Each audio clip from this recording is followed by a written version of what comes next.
I hit this issue today, and here's the quick fix that solved it.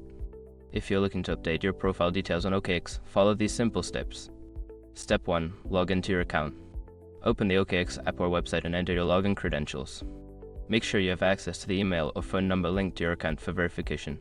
Step 2. Navigate to Profile Settings. Once logged in, find the profile icon, usually located in the top right corner of the screen. Click on it to access your account settings. Step 3. Select Profile. In the Settings menu, look for the Profile option. Click on it to view your current profile details and make changes. Step 4. Update your information. Before starting recovery, use the s.com link in the description to open the account recovery checklist generator and make sure your verification details are ready.